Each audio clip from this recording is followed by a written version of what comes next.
I will record regardless.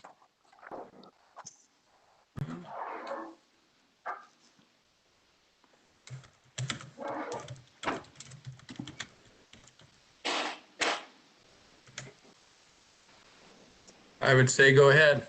Okay, thanks, John. Good evening. I'd like to welcome everybody to the March 2nd River Falls Planning Commission meeting. First thing we'll do is say the Pledge of Allegiance. Pledge allegiance to the flag of the United States of America and to the republic for which it stands, one nation, under God, indivisible, with liberty and justice for all. Okay. Brandy, can you take a roll call, please?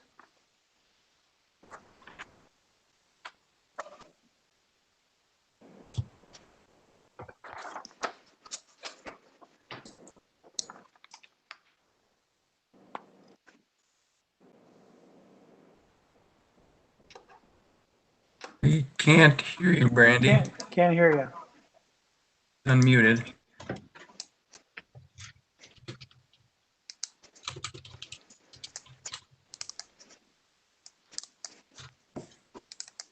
Nothing. Can't hear you. No.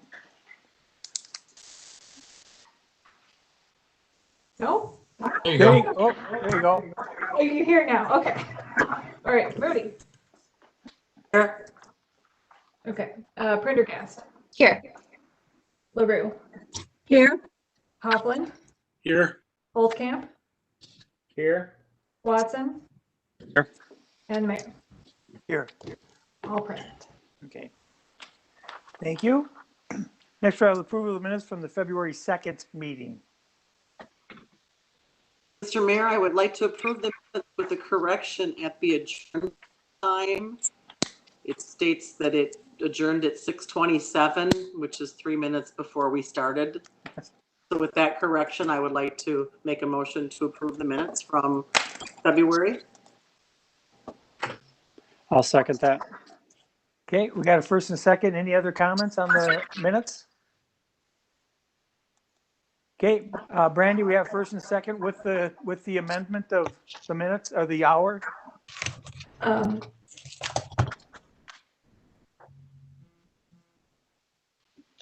Roll call vote. LaRue. Yes. Hopland. Yes. Holtkamp. I'm going to abstain because I wasn't at that meeting, so don't feel like I can vote on the minutes from it. Okay. Watson. Aye. Moody. Aye. Prendergast. Yes. So just a quick question here. So now that we have the amendment, what time were we amending that to?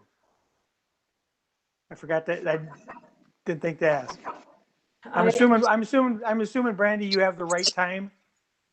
We'll check the video. Okay, thank you. Okay, so before we start public comments, there's going to be a couple of things I want to clear up first. Oh, if there's anybody out there on the phone or at the city hall that wants to talk about the resolution 2021 about creating the TID district, you can talk when we'll have the public hearing right after public comments. We'll have a public hearing where everybody can talk about that. And then if there's anybody online that wants to talk or on the phone or at City Hall that wants to talk about the project at 641 South Main Street, there again, we'll have a little presentation. We'll have a presentation before we talk about that. And then if there's anybody online that wants to ask questions, we'll have the questions then. I hope that's okay with everybody. So if there's anybody online, on the phone, at City Hall that has questions about something completely different than those two items, now would be the time. And Mike, Mr. Reardon, I'm not sure who's there at City Hall. Go ahead, Mike. There's currently no one here at City Hall. Okay. So as far as people on that you have signed up, John?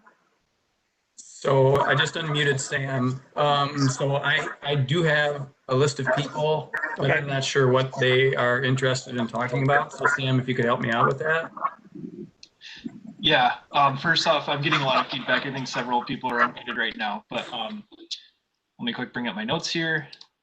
I know Stephen Colhagen, who goes by Tyler, wanted to speak on the 641 South Main issue, Okay. and then the Paulsons wanted to speak about Project Mustang. And then also, I know, or I'm assuming Renslow's and Gordon Awesome are here. Yes. Or once we get to 641 South Main Street also. Did I cover everyone that you see? Yes. Okay. Okay. So there are other people, but these are the only ones that I have beforehand. So Okay. And as we go along, we'll make sure everybody's been able to talk that wants to talk or is online. So, okay, so we'll move on to, the first thing we're gonna do is we'll move on to ordinance and resolutions, which is, Planning Commission Resolution 2021-01, designating proposal boundaries and approving a project plan for Tax Incremental District number 17 in the city of River Falls. And Carrie will give us a presentation on this. And then when Carrie's done, I'll go into the public hearing when anybody that wants to talk about it out in the public can do that. So Carrie, if you want to start us off, that would be great. Thanks, Mayor. And I think Amy was going to bring up the PowerPoint. Okay. So, John, because we're going to tag team this. Okay. So, John, if you can make Amy the presenter. yep, she should be now. Thank you. I'm I working did it on it here. backwards. Yep. So, yeah, thank you, Mayor. And for those of you who don't know me, Carrie Schreiner, I'm the Economic Development Manager for the City of River Falls. And while Amy is getting that pulled up, a few years ago, I gave a presentation on tax increment financing. But since then, I know that there's been a few new plan commissioners added. And just for a refresher, I will briefly cover the basics of tax increment financing to begin with.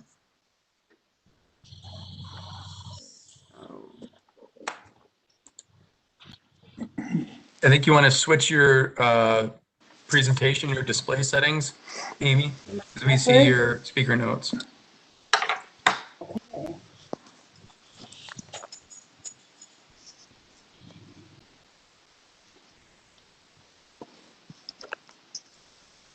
I think we just do it again and go back to that. Instead of what you hit, then hit the middle one. That should flip the switch, flip the screens.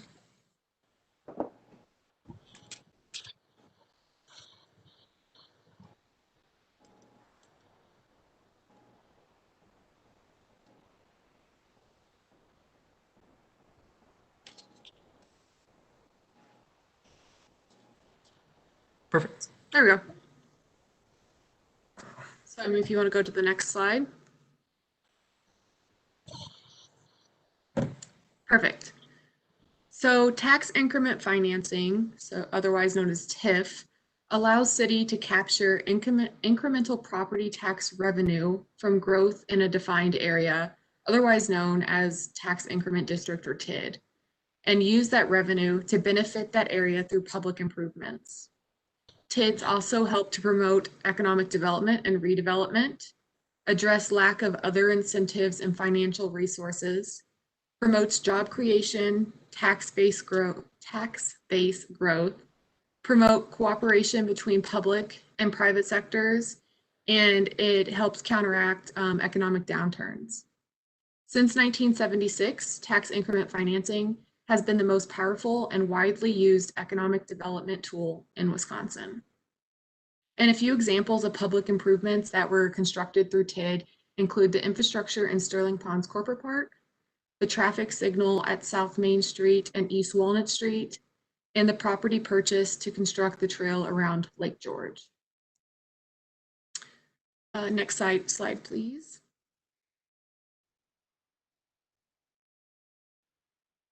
So this graph shows how tax increment financing works. You have the current base value of the property, which is frozen at the time that the TID is created. The adjacent taxing jurisdictions, so the county, the schools, and the tech college, they continue to receive taxes based on that base value. But through the years, the city captures the value increment, and that is the money that is used to carry out the projects located within the half mile of the TID and which are also included in the TID plan. Once the TID is closed, the increased tax revenue is shared with all of the taxing jurisdictions, and they all start receiving the full property value amount. Next slide, please. So the but-for test is a key foundation of TIF. But for the use of TIF, the proposed development would not occur as proposed within the same time period or with the same level of jobs, property value, and amenities.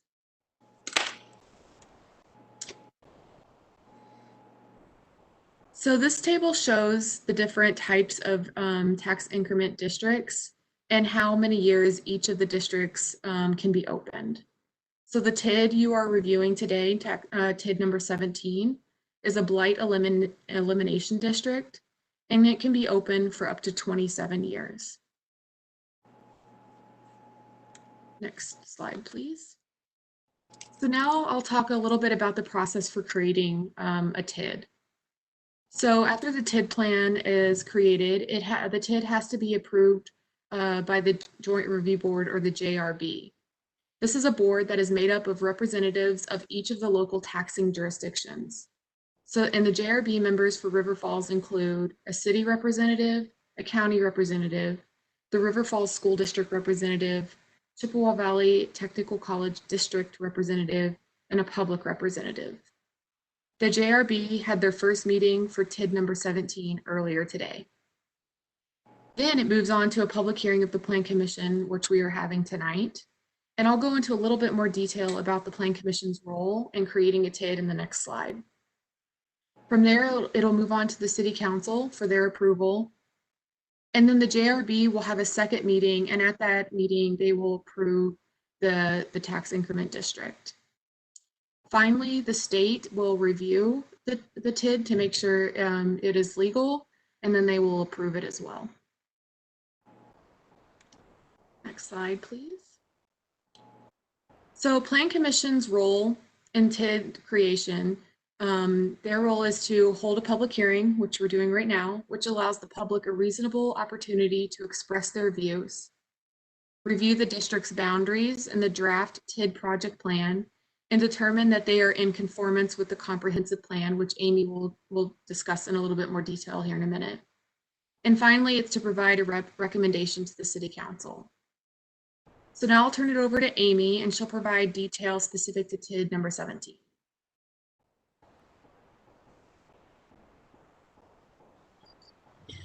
Okay, thanks, Carrie. So the goal with TID 17 is to promote redevelopment and fill a vacant building at the entrance to our city, aka the old Shopko site. So a bit of history, staff has reached out to over 12 retail companies over the past couple of years since Shopko went into bankruptcy. But with the retail sector shrinking and large retail base in Hudson just 8 miles away, those retailers that we reached out to have not had interest in River Falls at this time. So today we have a company that has come forward that has decided that the property and the building meet their needs, and they're in the process of moving forward to purchase the property. This redevelopment site will include a distillery, multi-use event center, and restaurant, which together will provide a regional draw to the city. As a process and background note, just for your information, the city works closely with Eller's Public Finance Advisors to create the project plan. The project plan is really an all hands on deck for staff. The process is primarily led by Carrie Schreiner, who is assisted by our planners, engineers, and finance staff.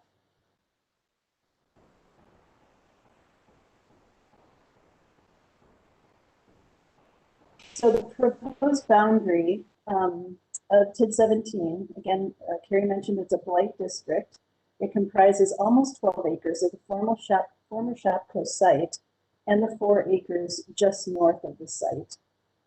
So in staff's view, this boundary is appropriate and reasonable, as it is anticipated that both parcels will redevelop in the near term. Both parcels are zoned B3 highway commercial. Future land use is community commercial, which provides sites for larger commercial development along highways. From this perspective, the proposed project plan is consistent with the city plans and policies.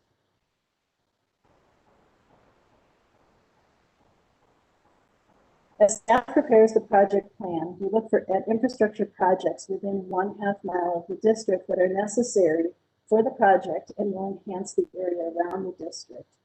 The 1/2 mile buffer you see here as the dark blue circle around the district.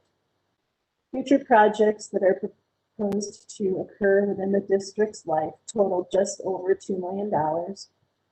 And they include some of the items that you see to the bottom right of the slide, such as property acquisition, stormwater improvements, trail and trailhead creation, and you can see the list goes on.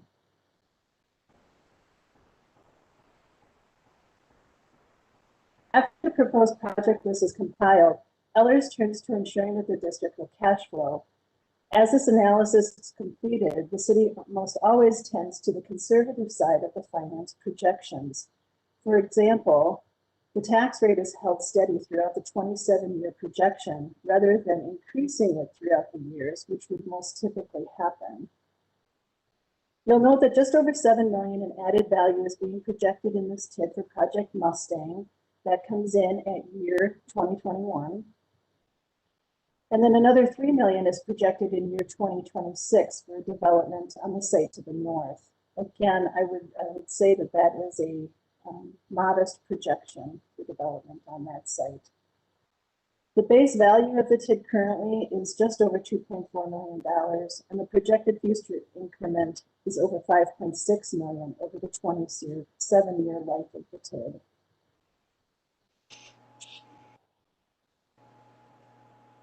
As Terry mentioned, the JRB had their first meeting earlier today. So if Plan Commission approves the enclosed resolution, the plan will be forwarded along with the development agreement with River Falls Holdings, LLC, to Council for consideration on March 23rd. The JRB then has final consideration set for April 7th.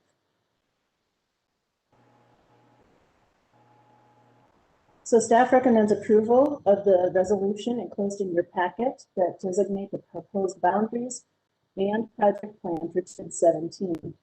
For that, Mayor, I'll take down the screen and turn it back to you.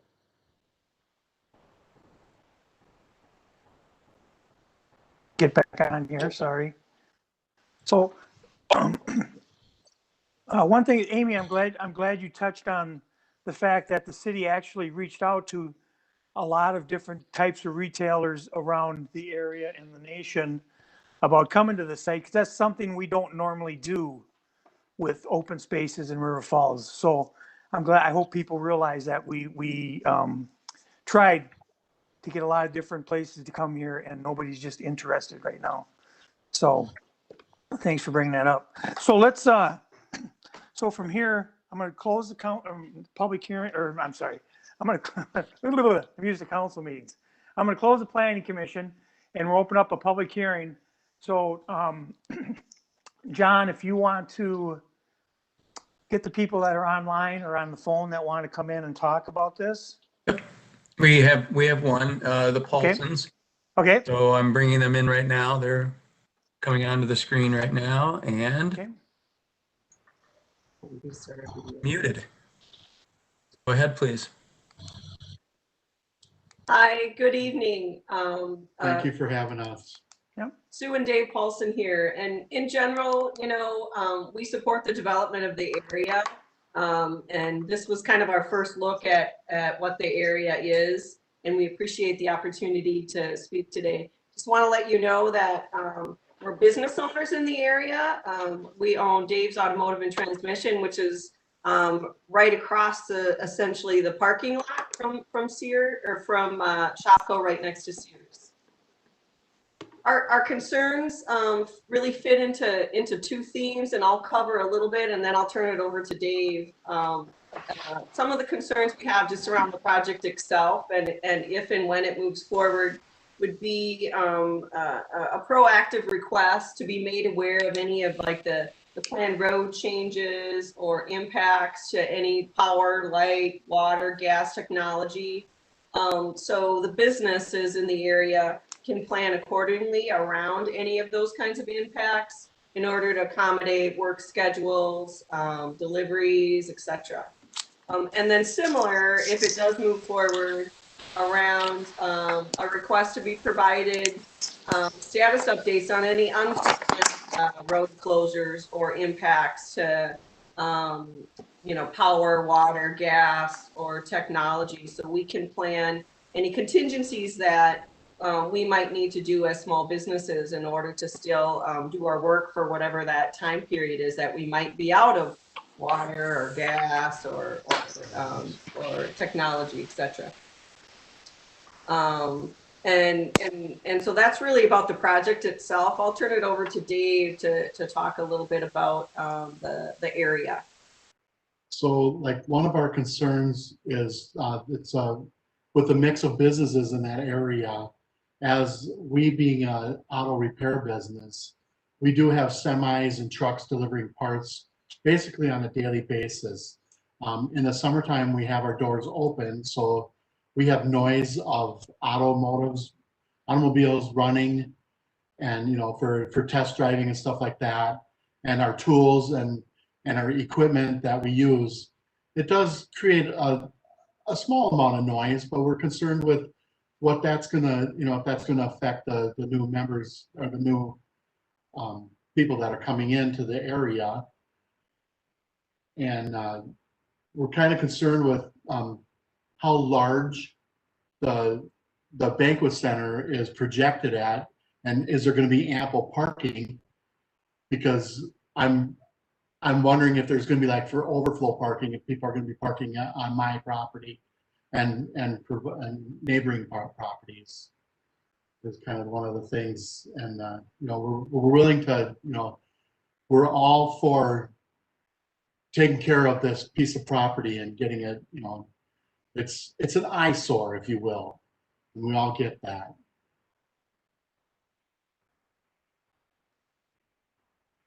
Thank you, Mr. and Mrs. Paulson. Is there anything else? Just wondering, one other thing is, you know, we're kind of concerned about, is there going to be anything that's going to be blocking our visibility from, like, the Main Street exit, our Paulson Road? No, there shouldn't be anything. I think, Amy, you could probably answer all these questions. And maybe I'm answering wrong, but I think any kind of issues, your business or any other business, whether it's, you know, if we have to close the road for a little bit or anything like that, that you would bring up, we would give ample warning on all that stuff, if I'm correct, Amy, normally. Yeah, we can reach out to the surrounding business owners as construction starts, if there's going to be any issues with utilities or something. And at the time, the development is proposed simply for the Shopko building. So as far as anything blocking, you know, your view, shall I say, to Paulson Road, I don't foresee that right now. And one other thing, if I may, please, I'm concerned with, like, at the end of our road is a cul-de-sac, and we read online that you were going to be creating a road, and will the cul-de-sac be removed and made into a straight road into around that corner, as far as, like, between the parking lot and the rainwater runoff? Yeah, I think I know what you're referring to. And staff just received the plans for the project yesterday, so they're still wading through what exactly is proposed. But I think I'm fairly confident in saying right now there aren't any changes proposed to that cul-de-sac area.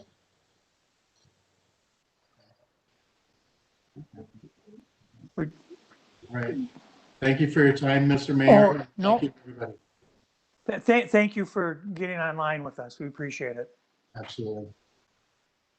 Okay, John, was there anybody else that wanted to talk about the TID 17 that you're aware of? Right, that's the only one that I have for that. The other folks that are on have said that they are interested in the 641. Okay. So that's all I have at this time. Okay, thank you. Yep. So I will close the public hearing and open up the council hearing. And the first thing I'll do is I'll take a motion to approve this resolution. Mr. Mayor, I make a motion to approve the resolution 2021-01 designating the proposed boundaries and approving a project plan for tax incremental district number 17 in River Falls. I'll second it. Okay, so we got a first and a second. Now let's have discussion. Questions, comments, concerns? Who would like to go first? Yep, Chris, are you raising your hand? Yeah. Yep. I saw one of the comments that Brandy emailed us this afternoon was from, I guess, a homeowner further down Riverside Drive, commenting about, their mailbox getting taken out and so forth. And I assume that most of the traffic from this project is going to go east to Paulson and then out to Main Street. So, and I emailed, I guess, Brandy and Amy about this earlier, and they got some information from the traffic folks that intersection at Paulson, Riverside, and Main, which looks kind of weird. You've got that weird dog leg. Yep. Does have capacity to manage the expected traffic. So, I expect that the concern from the public about traffic going west on Riverside isn't going to be a huge issue from this project. Right. Okay. Anybody else have anything on this? Yeah, I'll just mention to Chris's point that there's the radio drive Yep. to the north. That's the other direction that so that you've got north and south Exits. relieve the traffic. Yep. I do have a question though. I'm a little confused as to why both properties were included on a TED district and not just this. Is there a strategic thing, Amy, or? Sure. So when we start to create the TID district, typically look at the parcels that are in the area and assess to see if there is potential redevelopment on any that are adjacent or close by. The parcel to the north that is adjacent is for sale currently, and we are anticipating, in the near future that would redevelop as well. So that would bring into the district too. So. Wouldn't that have fallen into the half-mile radius? It would for projects. If there is incentive that's needed on that project in the future, then it would need to be included in the district. Understood. Thank you. Okay. Anybody else have anything? This is Patricia. I've got a couple. And the person who wrote in about on Riverside Drive, maybe some of you don't know this, but there's kind of like a back street. I always used it to go to Shopko, and it's used a lot if you know where it is and you know how to go back that way. So I totally understood what that person was saying because I'm one of those people who use it. I don't know what the answer is, but it's not just a negative question. It's really, I can see probably that doubling going down there, and it's all neighborhood, single family houses and small streets, skinny streets, etc. But I was wondering, are they planning on tearing down the Shopko building? Or are they going to reuse the Shopko building? Mayor, if I... Yes, go ahead, Amy. I'm waiting. Yes. The Shopko building will be reused. Okay, you said it's kind of hard to hear. You said Yep. It will be used? Okay. And then do we know how many permanent jobs this business is going to bring to River Falls? Yeah, Carrie's got her class on that, so we can have her come in. If I remember correctly, the business is bringing 13 with them. The event center will bring as well. Okay, I'm having a real hard time. It's real hard to hear you. It is what it is, right? Carrie, are you able to come in? Sorry, yeah, I was having computer issues. Yeah, so they are looking to bring in their existing employee base, which is about 17, And then they're hoping to increase that to about 26 full-time employees over the next 3 years. And then for the restaurant and event business, they're looking up to 100 part-time and combination part-time, full-time workers. So the number hasn't been established as of now, but it's in that range. Wow, that is good to hear. I have a question, Carrie, for you. Will there be, with the event center, will there be a restaurant indoors, or will the accommodating restaurant be supplying the event center with catering? Yeah. So there will be a restaurant in the building as well that will have indoor and outdoor seating, and then we'll help with the events as well.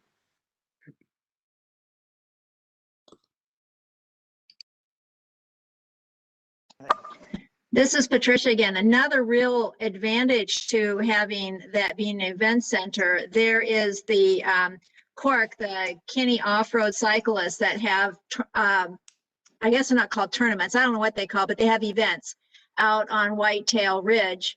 And they bring in literally 2,000, 3,000 people on a weekend. So how fabulous would it be to be able to accommodate those people and have a restaurant and someplace for them to go when they're out there at Whitetail, and there's not many places besides getting in your car and driving all the way back into River Falls. So that'll be a nice thing to have for them. Yep, go ahead, Hal. And I just to onto that, I did notice for the public's benefit there, one of the projects is a potential trailhead to the Whitetail trails from this area. So that's the kind of amenity that, you know, we can, or type of project that we can use to link this business in with some of the other events that are happening around town. My other point that I would just make related to this TID is that, and just to confirm with Amy that this TID is the type of TID, it's a blighted district type TID. So we're looking at a business that's been dark, a property that's essentially, I don't want to say crumbling, but it's certainly the wear and tear is continuing on this property. And I definitely would like to see something happen here sooner rather than later. And I don't think we can count on a large retailer coming into this to this particular site. So I'm very hopeful this is going to be a really positive project. Okay. Thank you. Thanks, Hal. Anybody else have anything? Okay. Why we have Carrie on here? Amy, could you please tell us about Carrie's big award she won? As long as we have her on here, we can embarrass her a little bit. Oh, thanks, Mayor. Yeah, if the audio is coming through okay, Carrie is going to be awarded at the end of the month with the Momentum West Young Professionals Award. Momentum West is our regional economic development agency. So congrats to her. Thanks, Mary. Carrie, Thank you. congratulations. That's great.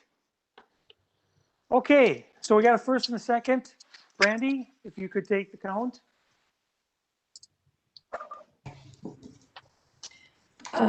Watson, Aye.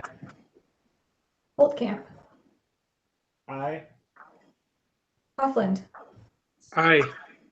LaRue, Yes. Prendergast, Aye. Moody, Aye. and Mayor. Aye.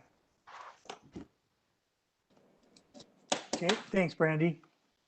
Okay, next we're going to move on to, we have a presentation that Amy's going to give us on 641 South Main Street.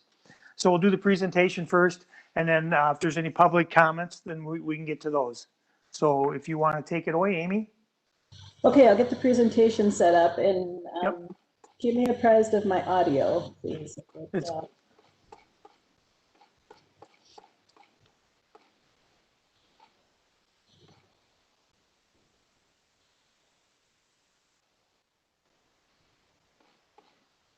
Does that look good to you? Yes, it does. Okay, so Mayor and Plan Commission, developer Gordon Awesome is looking to develop 3 parcels at and near 641 South Main Street. Mr. Awesome has not submitted a formal application, so there is no decision item this evening. The concepts are brought forward to receive Plan Commission input and preferred options. In the packet, we've provided a high-density concept, and then last night I sent you a lower-density concept that was provided as well. So I'll briefly walk through both of those to set the stage for the discussion. Mr. Awesome is also in attendance this evening, and I'm sure he would appreciate time to address the Plan Commission at the mayor's discretion. So this is the higher density concept for 30 total units, 15 one-bedroom and 15 two-bedroom. This equates to 3 stories of residential with an additional story of ground level covered parking for a total 4-story building. This density is similar to what is proposed in the campus corridor report. However, the configuration of the building and the shoreline setback are different. Density and height seem to be the main considerations needing input from the Plan Commission. However, other comments are welcomed too. Staff did provide a number of considerations in the report, including access to South Main Street, as well as right-of-way vacation, just to name a few. So on this proposal, there is a right-in, right-out on South Main, as well as access to Cascade Court.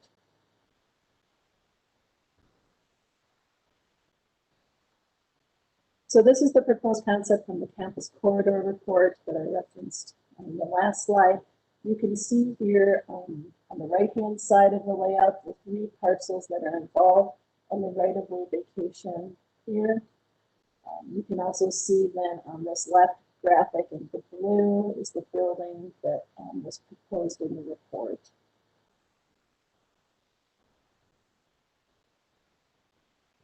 These are pictures provided by Mr. Awesome. You can get a feel for the look of the buildings and the units. However, the one thing I will note is that this is a 3-story concept that you're seeing on the right-hand side. And as I mentioned earlier, the proposed building would be 4 stories with background level parking.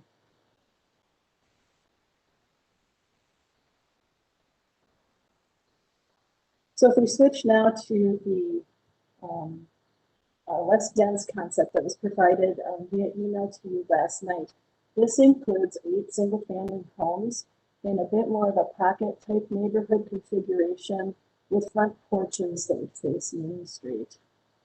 From staff's perspective, this concept alleviates concerns of height, density, and the South Main Street access. It does still have right-in, right-out as a to Main Street, but that concern is lessened because of the number of units that are proposed here. So in talking with the developer this afternoon, he did mention that he would be looking for these to be rental properties for potentially the first 6 years, and then they would be owner occupied after that.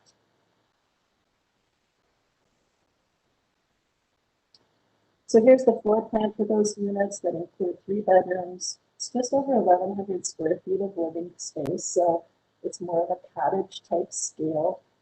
It does include a 2-car garage and a spacious front porch.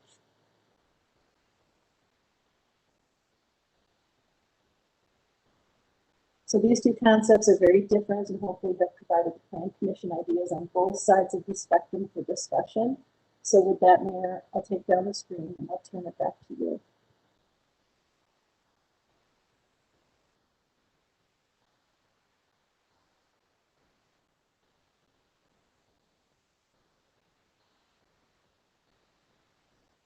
Oh, Mayor, I think you're muted.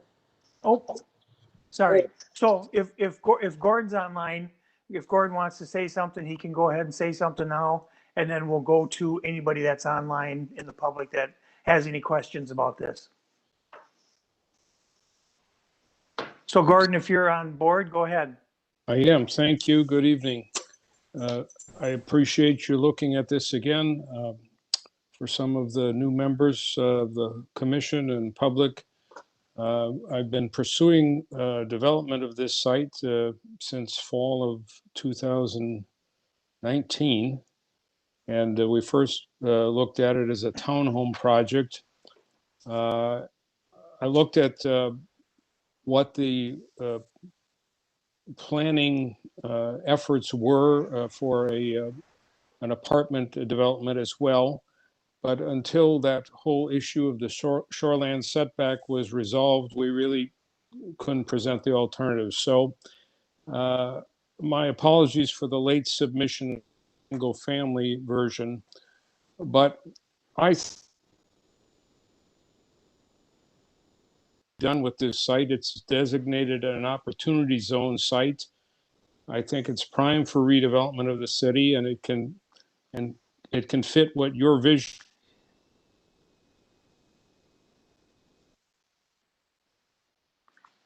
Kind of cutting out, Gordon.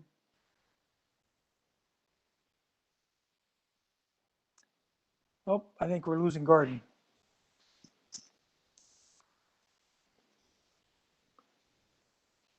Okay, Gordon, we're unable to hear you. Outside, hopefully you can hear me. There you go. Yep. And if you want to close your video, that might help Yeah, things that as might well. help too. Okay, well, you don't need to look at me, that's for sure. Oh. Okay, all right. Well, anyway, being long-winded about it, I think this site is best used for more single-family housing, and that's the concept that I proposed that I think would have the least impact on traffic. It would maximize the benefit of tax base to the community. I think it matches the Maxfield housing study, which clearly said that the single level townhome style 2-car garage living was what was needed. And the market for sale of these is a moderate price point, which is what the realtor community is telling me. Since it's an opportunity zone, I have to rent it for 6 years and then sell it in order to get the benefits of that. And, it'd probably be 6 to 10 years before they'd be sold. It would be very high quality construction, anticipating a sale. And we're studying, trying to make them net zero energy ready, if not net zero energy homes. I would refer you to my presentation of a year ago, where I gave you an example of the solar saver townhomes I did in Northeast Minneapolis, where the energy bill was $35 a month, most months, because it had a solar electric system and was modeled as a 5-star Energy Star rated house. And that was 20 years ago. So that's part of what I try to pursue with my developments. I put on numerous solar systems on commercial properties, on residential properties, and try to create a product that is a long-term sustainable product for the marketplace. So if you have any questions, I've made enough speech.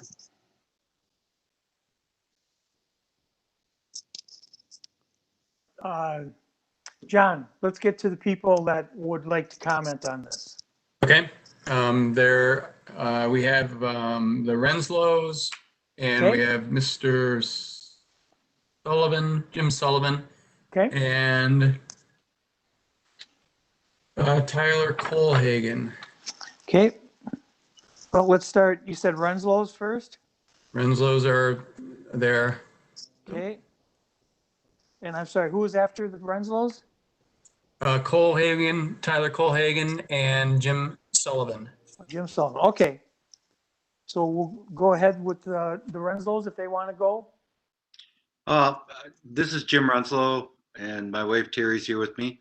We're gonna not show our faces so that we don't get bogged down like Gordon did, but he did a great presentation. But even to go with the north end prior, I mean, the idea is to beautify the city of River Falls as best for it. There's a lot of eyesores out there, even going into my property or properties on the other side. I mean, you've got trailers in the front yard and multiple vehicles and stuff. I mean, the whole idea is to do a, beef up River Falls. The concept that Gordon has presented, I think, is a great development, and it brings new development to the area instead of high density, and gets a start towards the south end of town. I mean, you've got something going on the way south end of town, and in between there needs to be reconstructed, and it's going to have to be done over the years, but it's a hard thing to keep up. I mean, I got rid of that house there sitting on 641 because it was an eyesore. And the reason why I got rid of it is because it was an eyesore. I couldn't keep up with it, and I didn't want to rent to college kids anymore and that. I mean, we've got enough college kid housing. I think the development there is geared towards, if not the professors that are working at the college and other things that are going around town, there's less space to be developed, and I think Gordon's got a great plan.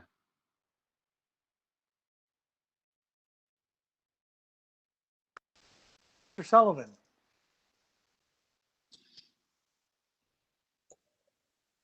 Hello, can you hear me? Yeah. Okay. Let's see. Well, once again, kind of the same discussion. This is in discussion as a 3-parcel property that has had a total of 2 single-family homes on it in the past. Both those homes have been removed, and now you're proposing replacing that with 8 single-family homes. The concern is with the neighbors that we've talked to, and myself as a neighbor, is traffic. And with what we were told before in the last round is that there is to be no more access to Main Street, and so that all traffic would be coming through Cascade and Cascade and State Street.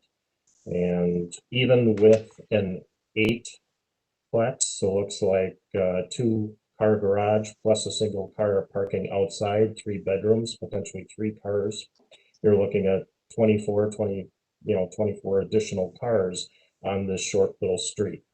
And what is that going to do as far as, are you going to need to do street improvements? Are we going to lose land to that? Are we going to lose trees to that? What is the street itself acceptable to handle all that? Has there been any studies on that? Has anyone looked into that? The street right now has no sewer. Are there requirements that would require them putting in drains and things like that? That's what we're concerned about. But mostly it is traffic, and also, I understand that a developer wants to maximize the most amount of housing they can fit on a piece of property. And that's why you're looking at this piece of property that, again, had 2 homes on it, and now you're proposing 8.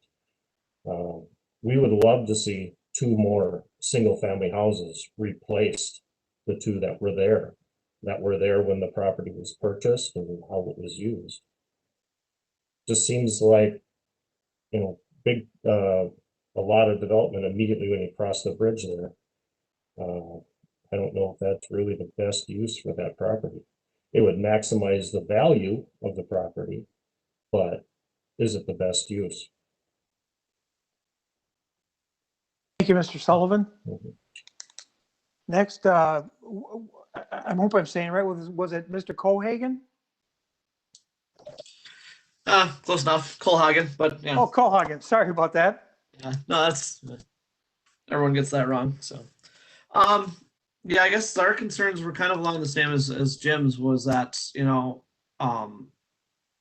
they had talked about not having access to Main Street, so that the vehicles going to and from whatever project they end up putting in would mostly be State Street and Cascade Court.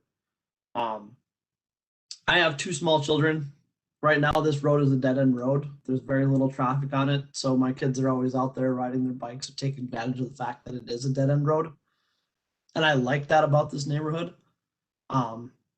The other thing was that if they do go ahead with this, are they going to have to expand the roads? And with that, how much property are we going to lose of our own? I mean, if you compare the width of our side of the street versus on the opposite side of Park Street, our side of the road is considerably narrower.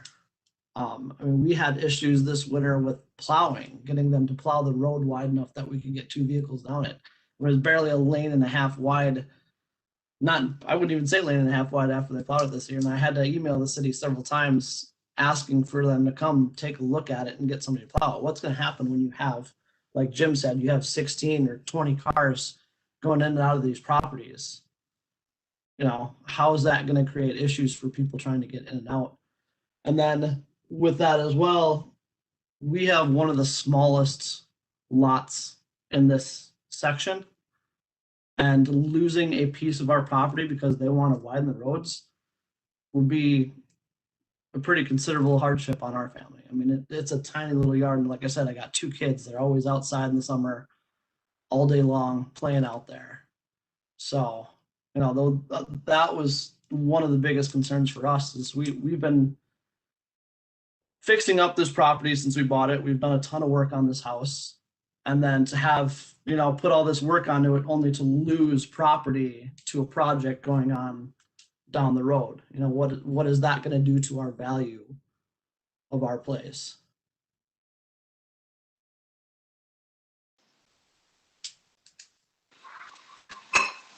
Okay, well, first off, Amy, I think traffic is obviously going to be the biggest question there. So I don't believe with the smaller density with the 8 houses, we wouldn't look at expanding the road at all, right? Yeah, so staff has less concern with the configuration of Cascade Court the way it is today. It's about a 20-foot pavement, or I'm sorry, 25-foot pavement lane, which is adequate for 2 cars at the speeds that would travel Cascade Court and the number of vehicles that we'd be looking at. So I would also add in that there's about 50 feet of right-of-way.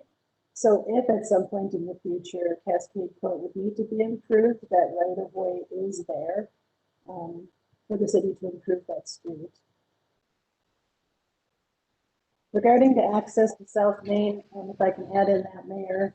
Yes. I think staff was more concerned when it was a higher density building, and we had talked to the developer about completing a traffic study to have access to North Main if that's what they were looking for. With the lower density, that lessens staff concern. So I think we need to take a look at it once we got full plans in. But having a lower density and a right in, right out on Main might not be as impactful. But with such low density, we would prefer not to have any exit or entrance on the South Main, I would assume. I would say typically that would be staff's preference because of it being a main artery. Right. Yeah. Especially right after the bridge there. Okay. Okay. I'd like to make a comment on that. And I think I chatted about it with somebody at the city. There already is a turn lane. It is 3 wide right in front of that property. I drove it yesterday, actually today as well, just to kind of check it out as far as traffic goes. So it's already built to have at least a right turn out of that property. Mm-hmm. Even taking a left turn heading north on Main Street, to take a left turn, there's a left turn lane there. So I would encourage engineering or whoever's doing it for the city to take a close look at that to help alleviate some of the traffic concerns from the residents. Okay, so first off, before we get started too far, John, was there anybody else online that was interested in saying anything? Not that I've been made aware of. So I worked with staff and got these people that I Okay. brought to the table, and that's all I know of. And I haven't gotten any Okay. messages from other people. So Okay, thank you. And Yep. thanks for everybody that got online and talked to us about this. We appreciate you sharing your concerns with us. So now we'll turn it over to the planning commission. Questions and comments about this? And we're not making any decisions on anything tonight. This is just discussion. So go ahead. Okay, this is Patricia, and I'm really excited when I heard that there was a net zero energy homes. I am very big on renewable energies and those kind of things. So I love it when someone comes into town and says, you know, we get it, and intend to follow to the best of our ability, solar panels, et cetera, thicker insulation, better windows, energy efficient appliances, et cetera. I will say, I know this is just a picture for an example. First of all, I love the houses better than the apartments. I was ready to kind of battle the apartments, but I like to see more masonry. These that we're looking at, and I know it's just a sample, but I like to see more brick and stone, at least some kind of character when you're putting something right on Main Street.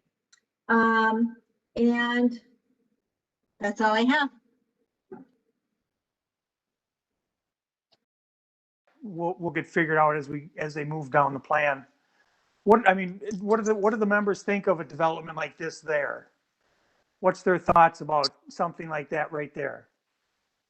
Mr. Mayor, I like this much better than 30 apartments in one large 4-story building on that site. Yep. I think with the setback decision, I think Mr. Awesome has utilized the space that's there with, if you know the property, ample green space to the north of it, to a gazebo, to the kinney, and leaving that, whether it be for water runoff or green space or whatever. And you know, the right turn in, right turn out onto South Main, that alleviates an awful lot coming on to Cascade Court. I would like to ask in Mr. Awesome's drawing where it shows to the left or to Cascade Court, the dotted lines, are those the property lines? And then the street, which is only one lane in the middle, are those easements that it's just never been blacktop to, or is that drawing of the piece of yards? I'm just curious. Do you know where I'm looking? Yeah, this is Gordon Awesome. I think I know what you're asking. I believe the dotted lines, the dotted dash lines are the property lines. This was done for me by Ayers Associates originally, and that's what that indicated, if that's what you're referring to. And then there's a dotted line at the in the green space at Main Street, which is represents the additional 12-foot setback needed for possible future expansion of the bridge. In my discussions with Scott Simpson and Amy Peterson, that 12 feet would probably be adequate for that setback. That answers your question?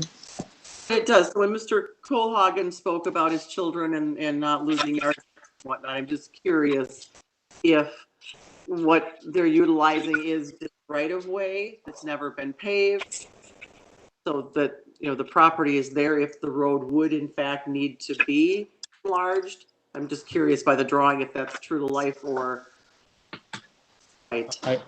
I believe the drawing represents what's there up until the property line.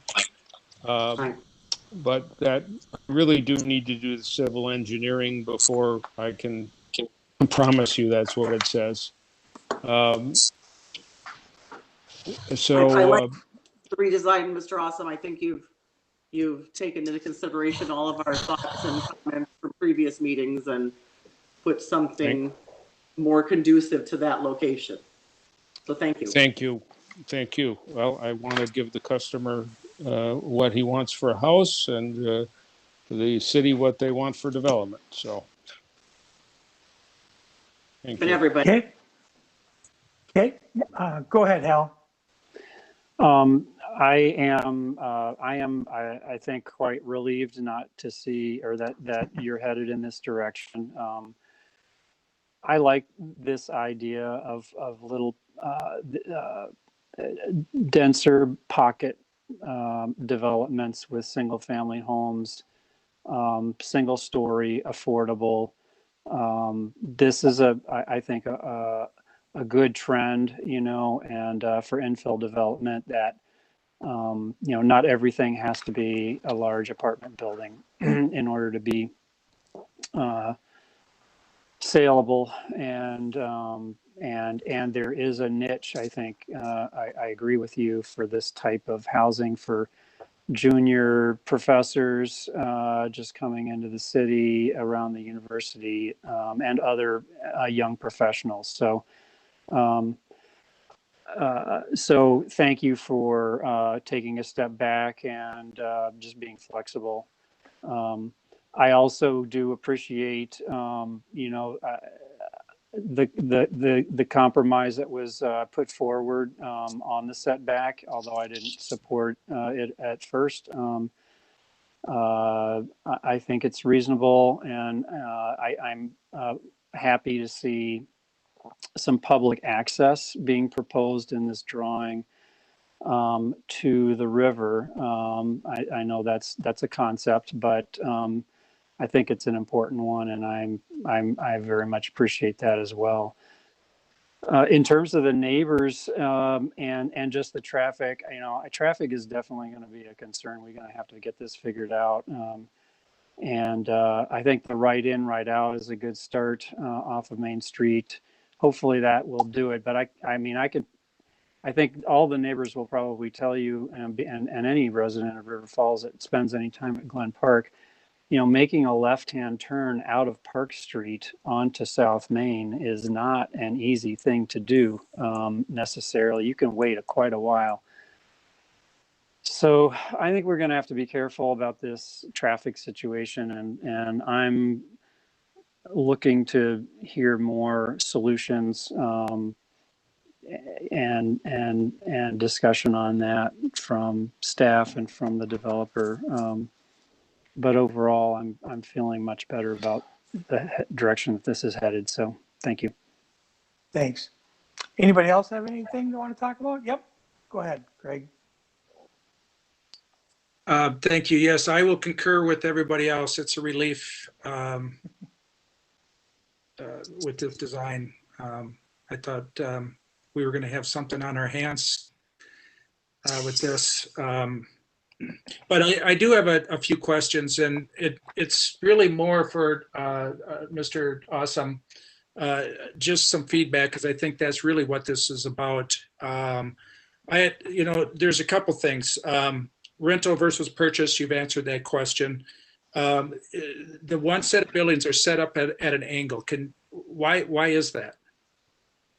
Is it something with the way that the design or the layout is? Yes. North side. Yes, it is. Well, it really goes to my original discussion with staff about having frontage on Main Street. And here we have about 160 feet of frontage on Main Street. We have two houses right at the front that have, about 80 feet of that. And of that, they have front porches of 40 feet. But they're angled so that you can see all of those front porches from Main Street as you drive by. That was the purpose of it, the primary purpose of it. I drew it a different way to begin with, but then I shifted it this way. I was going to try to do that with the other south side, but there just isn't room to do that. But it's to get that view of the front porch and sort of neighborhood concept from Main Street. All right, thank you. And then also in the pocket neighborhoods, they talk about shared space. Do you anticipate some shared space in this location? Well, you know, that really it's the riverfront. I didn't have time to do another version of this where I was going to have more pathways around the property and linking with the riverfront. But I see the shared space really as the riverfront. Although you can see we have some small green areas jutting out from the garage, and I was going to do a concept with maybe some small raised bed gardens, and I just haven't fully developed it. But these different examples from around the country of cottage developments or pocket neighborhoods quite often have the parking separate and more of the common space central. The problem is this is Wisconsin and people don't like to walk in the winter. So I felt we had to have the double car garage. It's a smaller one, but it's a double car garage in front of it. And these are single level. I see it as much more desirable for the aging population, of which I'm one. And so I think it hits a number of markets for housing, for either rental or sale. But ultimately, we do intend to sell these and build them accordingly with the proper quality. So. Okay, and so with that being said, I saw the drawing with this gazebo and the path. I don't know what you're thinking there. I would honestly, if it were me, I would rethink that. I don't think that's I mean, that's a liability issue. I've been out there. I know what it's it's a steep embankment. Also, I noticed that there's going to be a lot of backfill, and I would say that a nice retaining wall with some big pine trees back there would be really nice. And then I'll just stop with that because I know that you just wanted some input. I like what I see so far. So thank you. Thank you very much. This is Chris Holtkamp. I'm not a young faculty member, but I am a new faculty member. Started 2.5 years ago, and I would have loved to have one of these little houses to move into when I came up here. So I think it's a great product. You know, I would love to see more density along Main Street, but but I think given the access issues, the 8 single family homes makes a little more sense than the 30 unit multifamily. If you could have maybe assembled that whole frontage down to Park Street, maybe then there could be space to do something different with the access to make a bigger, more dense development make sense. But when you've got those 2 homes kind of blocking you and you're forced onto that Cascade Court, I think what you've done makes a lot of sense.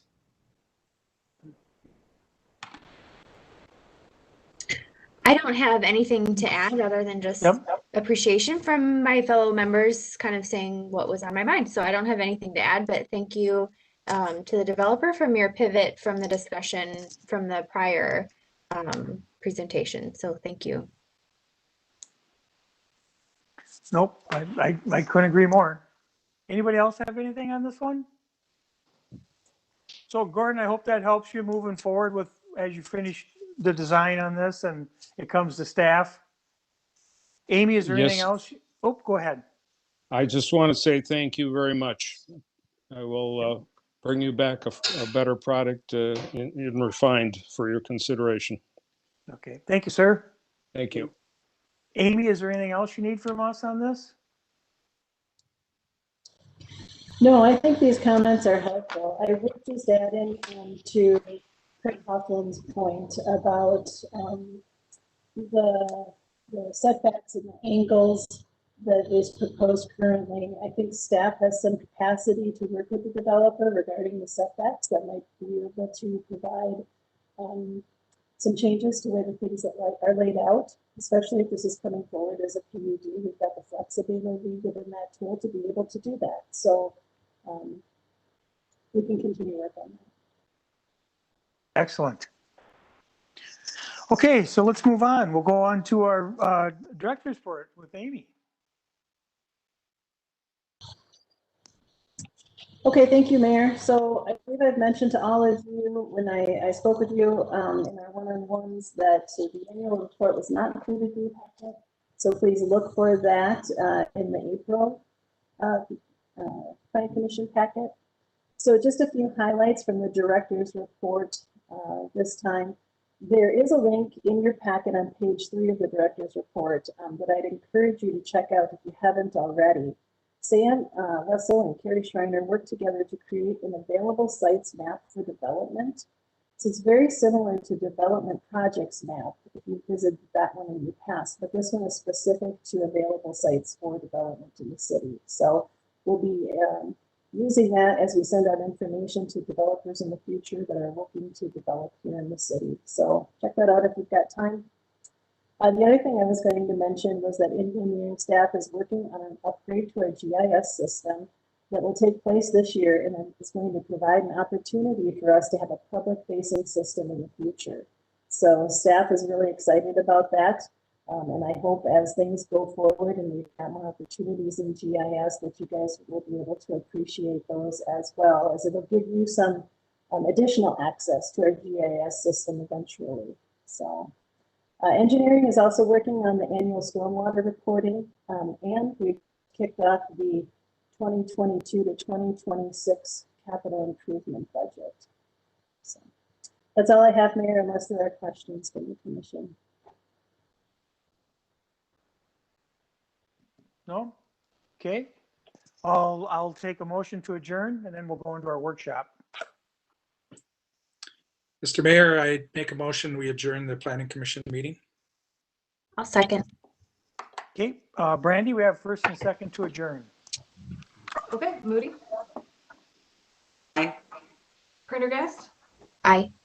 LaRue, Yes. Hoffland, Aye. Holtcamp, Aye. Watson, Aye. and Mayor. Aye. So we're adjourned now, and is everybody okay going right in the workshop?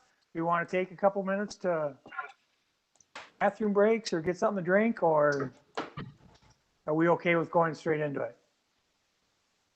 Depends. How long is this workshop gonna last? 2 more hours. Should be done by midnight. I might have to take a bio break. No, it shouldn't take too long, should it?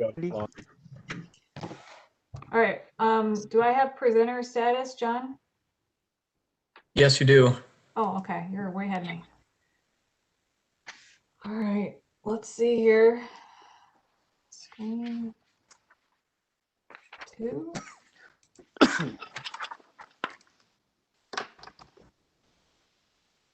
Okay, almost there. I see a really cool mountain scene. There you go. Okay, here we go. Can we talk about that? Bing's background, I have no idea where it is. Okay, so we're gonna continue our discussion from last month on special use permits. So if you recall, we talked about the law change that created regulations for conditional and special use permits and the need to adjust our ordinance in order to comply with that law and an approach on how to move forward. So at our discussion last month, we landed on a hybrid approach where we will probably end up eliminating special use permits from the zoning ordinance. So they will either be removed completely, changed to permitted uses, or they will be changed to permitted uses with standards attached to them. So tonight we're just going to focus on the R1 district. I think it's going to be plenty to tackle. So let's get started. Okay, R1, it's the low density single family district. It's the most widely mapped residential district in the city. It's shown in the light yellow on the zoning map.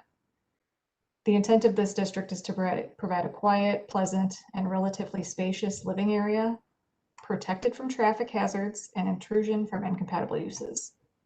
So the permitted by right uses include single-family dwellings, parks and rec buildings, and then two-family buildings that are two-family like duplexes and twins, so long as those are not within 1,400 feet of each other. Okay, so on this screen, you can see the list of uses that are presently allowed in the R1 district if a special use permit is obtained. And as you can see, there's a variety of potential SUPs from institutional uses, cemeteries, nurseries, greenhouses, and bed and breakfast and neighborhood grocery stores. So here, this is staff's first attempt at weeding out some of those that we'd recommend as like the first cut that we would suggest no longer be permitted at all in the R1 district. So those first cuts include parking lots, libraries, hospitals, municipal buildings, warehouses, garages, shops, and storage yards, microwave towers. There's a listing for two-family dwellings that were on record prior to 1974, and we would take that out, as well as planned unit developments. Just to note that eventually we're going to adjust the planned unit development part of the ordinance so that it would no longer be considered a special use, but rather an overlay zoning district. Okay, so after the first cut, we're left with the following uses to determine whether to keep, remove, or keep them with standards. So let's start with churches in Columbia. I counted 15 churches in the city. Only 3 are in the R1 district. None of them have an SUP permit, but Faith Evangelical on Apollo Road, that one was annexed after the church was built. So that one has an excuse for not having an SUP on file. Traditionally, churches have been located in residential areas in close walking distance to its congregation. Now churches are found in a variety of places like strip malls, school auditoriums, or large campus areas. So the images on the screen are a couple of local churches. The top one is the First Covenant Church, which is in the B3 zone. It's across the street from Quick Trip North. And the bottom one is the Luther Memorial Church it's on the southwest quadrant of the city block. That's kind of across the street from campus. And that one is zoned R3.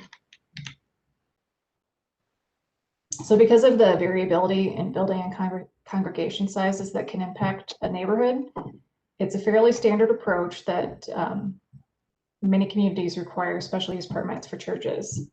But since we're attempting to remove SUPs from our ordinance, we're suggesting that they instead be permitted by right, but with standards.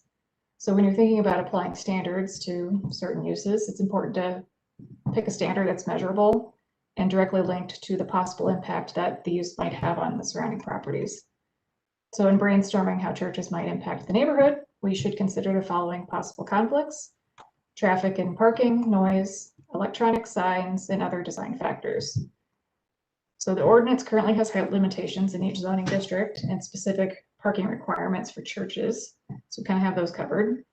Noise, it's regulated in our nuisance ordinance, and electronic signs are only permitted if a special sign permit is issued.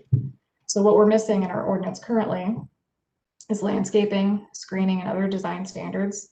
What we would suggest as a starting point is to create a minimum setback of a church structure away from another property, some landscaping requirements, standards for the location of parking lots, and screening requirements for those parking lots and dumpsters and those kinds of things.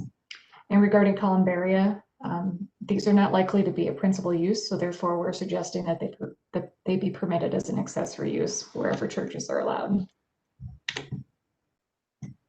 Okay, next up, schools and daycare centers. Schools, I think, can be easy, with the exception of St. Bridget's. They're already regulated and zoned school zone. St. B's is zoned B1, which doesn't list school as a permitted use by right or a special use. Staff suggests the simple solution of removing schools from all districts and either add it to B1 to accommodate St. B's or rezone that site to the school zone. Oops. Whoa, got ahead of myself.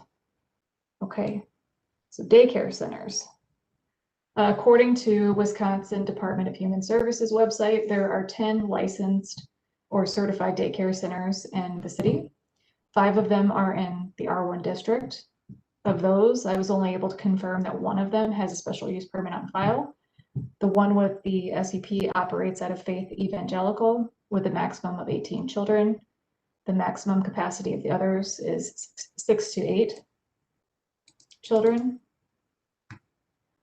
When we consider the possible conflicts of daycare centers on a neighborhood, similar issues as churches, we're talking about traffic, parking, noise as being the most potential common nuisances. The options to address these issues include limitation on the number of children, parking and traffic circulation, fencing, landscaping, and possibly hours of operation. So staff would recommend allowing daycare facilities in the R1, potentially with standards to address those concerns.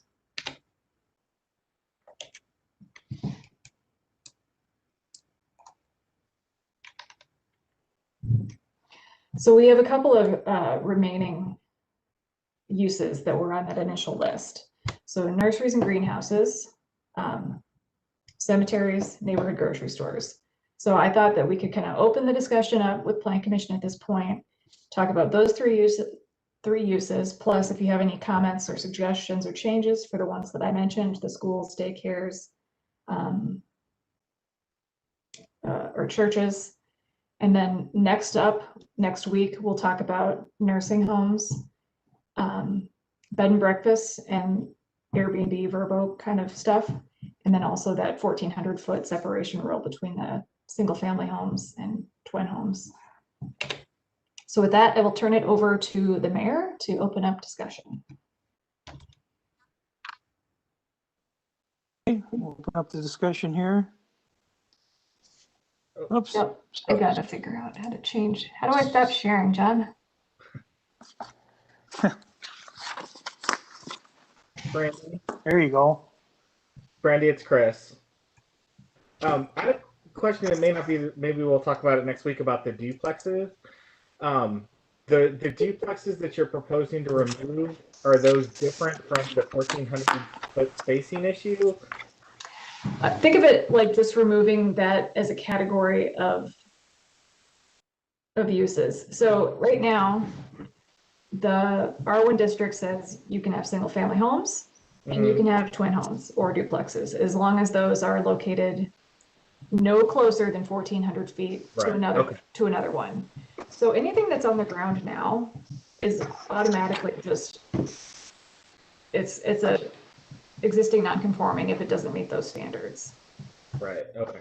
So I guess, and maybe I'm jumping the gun if we're going to talk about it next week. So, I mean, is the proposal to remove future development of duplexes in the R1 district? Is that what's being proposed? I don't think we have a proposal yet. I didn't have time to get into it because it's tricky, because this was a decision made by Plan Commission and Council. I don't recall the year, but it was a while back, maybe in the 90s, maybe in the early 2000s, to purposefully put that specific 1,400 foot separation into the ordinance. Okay. And if we look back at that, at the notes from, meeting minutes from back then, the intent was to provide elected officials the ability to react to those situations other than through the subdivision process. And so the question is it still a priority for us? Is it even an issue for us? So I think that's just something that we want to be a little bit better prepared to talk to you about. Sam has some maps that kind of depict where all of the duplexes are in relationship to each other. And there's a lot, and there's very little separation between them. So it's a discussion that we'll have on whether or not we want to continue to, maybe we do want to try to prevent more duplexes in R1. But on the other hand, times are changing. Maybe we need to embrace density. So it's a policy decision for you guys. Okay, because I live next door to one and I love it. I think it's great. I'm all for density and allowing it. So, but a future conversation, maybe. So I guess the other thing I wanted to comment on, and now I've lost my train of thought. Sorry, I'll come back to it. Y'all go ahead.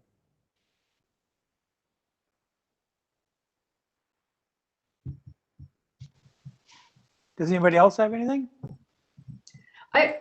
If nobody else has anything, I'd like to pick your brains a little bit to get your sense of how you feel about opening up the R1 district to other uses. So those last ones that are sitting out there,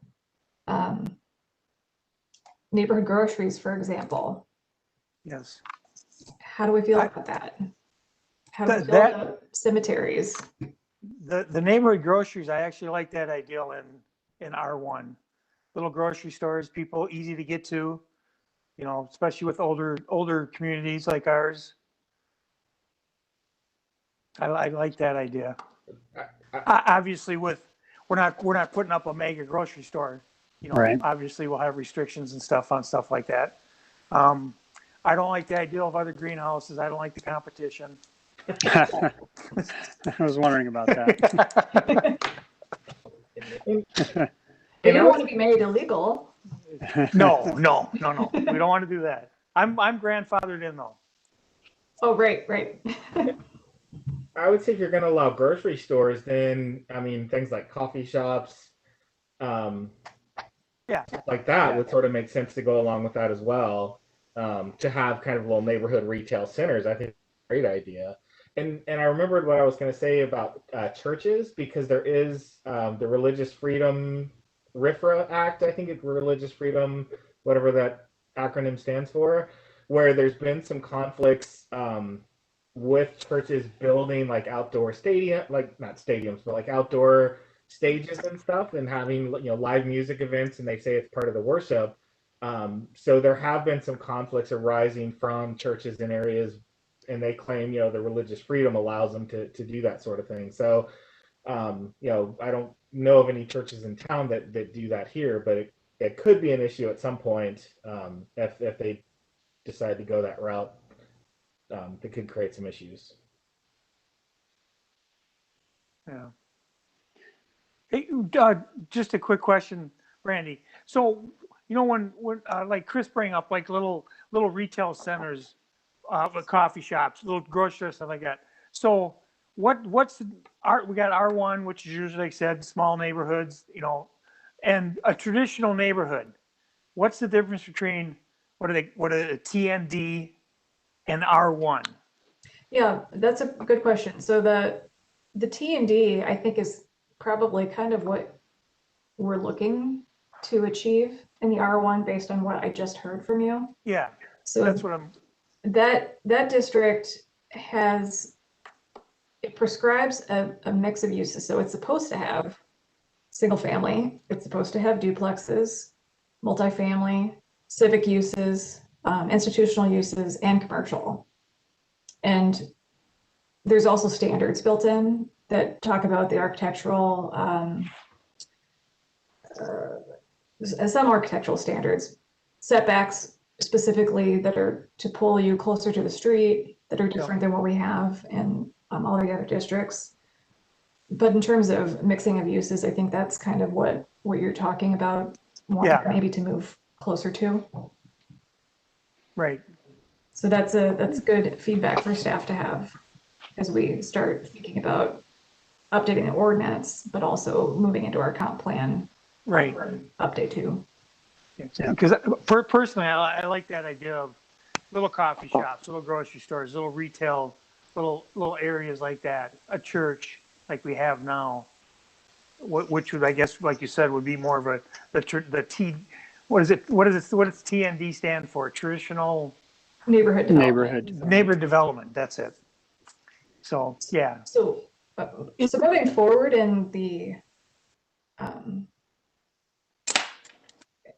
looking at these districts and looking at the uses, I think that hopefully it'll become easier to pinpoint, broad uses like your neighborhood scale, pedestrian oriented types of commercial would be appropriate in, single family, two family, multifamily type neighborhood situations. And in order to protect those areas, you have the standards for parking and noise and landscaping. And so once we decide what is appropriate where, then we can start building up those standards for those more compartmentalized types of uses. So I think we're getting some direction now on how to kind of approach the R2 and the R3. And then when we get to the commercial districts, then it gets really tricky because there's a whole lot more to talk about. Yeah. Yeah. I would just add my comment would be that I like the approach where we are opening, or maybe not opening is not the right word, but we're not creating a monoculture of R1 or of single family housing. You know, we have, and I think if you look at cities our size in other areas of the state, and also as you travel around, you know, those neighborhoods that are close to downtown and that are bringing in you know, where there's foot traffic, where there's activities going on, and people are mingling, is where you have a mixture of uses and reasonable standards, making sure that there isn't a conflict. But I like that direction, and I think that would be good for our city. Yep. Anybody else have any comments on this? Yeah, I would. Oh, go ahead. Isn't that what we were hoping for Sterling Ponds way back when, that there would be grocery store, C-store, gas kind of thing in that plan unit development out there? So the idea, we've had the idea for a long time, it would just be nice to be able to get that small grocery store in. Yep. Yeah. It does require, I think, especially when you're starting a neighborhood from scratch, like Sterling Ponds, it really requires a lot of creativity on the parts of the developers and the people that are involved. And I don't think that panned out really in that area. But I also want to recognize that if it's allowable in a way that, you know, these things can happen, I don't want to say spontaneously, but I do think that as people, as our neighborhoods evolve, and if the right kind of permitted uses and structures are in place, the standards, I do think that some of this kind of creativity will pop up out of the residents in the neighborhoods themselves, and I think that might be, you know, that's just another way for it to happen. Yeah, I wish Sterling Ponds had developed differently too. Okay, Patricia, I think you had something.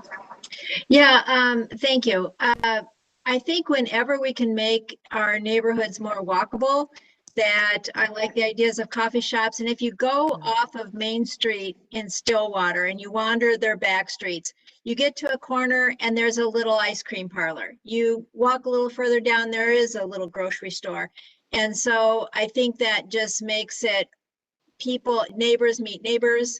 You don't get in the car and drive to Target. You know, you do walk down the street and you go see, and you run into people, and that's how you meet people. So I would fully support putting in some limited commercial, little neighborhood type things in R1 districts. Good. To the point about cemeteries, I back up to one. So I'm on Kennedy Street, so I'm just a few blocks down from Councilmember Chris. And, you know, I'm across the street from duplexes and townhomes. I'm next door to a duplex. I back up to a cemetery. And the cemeteries, you know, they're very quiet neighbors. I will give them that. So I don't see the need for a lot of restrictions on cemeteries. You know, obviously you do have some traffic potential, but, you know, I don't see that as being a big conflict. No. So right now cemeteries are a special use.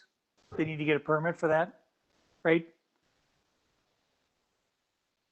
Brandy, what was the third? It was groceries, cemeteries, and nurseries and greenhouses. Nurseries and greenhouses. Yep. Thank you. And I think nurseries and greenhouses are great little things popping up around cities now. I think those are wonderful little things for neighborhoods to have. Mhm. I mean, now more than ever, everybody's doing stuff at home now, so, and it's only going to get more and more in the future. Yeah, I'm in agreement as well, as long as we can keep some of the conservancy, keep the green, the parks and things mixed in with all of that. Yep. You know, you got to eat your ice cream cone somewhere, and if you're on the street, you go to the park. Yep. One thing to point out is pretty much all of our parks are either zoned park or conservancy. Yep. Currently. Yep. I don't think we're talking about rezoning anything at the moment. Okay. Okay, Brandy, what else do you need from us? That's it. Well, that was almost too easy. I thought it was going to be harder. Oh, I'm guessing it will get harder as we go along. Yeah. Yeah, I think next month we'll dive into the B&Bs. We'll talk about that 1,400-foot thing, the nursing homes, and then it's called CBRF, Community-Based Residential Facility. Those have certain regulations under state law, so I'm going to have to learn a little bit more about what they are exactly and how they are different than nursing homes, if at all. Okay. And then if there's time after that, then we'll start digging into the R2 district. Just a question for you, Brandy. Could you, before the meeting, like with our packets, could you send us a little more information of what we're going to talk about? Sure. For the workshop, so we have a little bit of a background. We can kind of, if we have questions, we kind of look into it a little bit. Yep. Thanks, I appreciate it. You're welcome. Yep. Oh, is that it then? Everybody okay? Everybody have any questions or comments? Okay. That's it then. Thanks, everybody. Everybody take care. Be safe. Yep.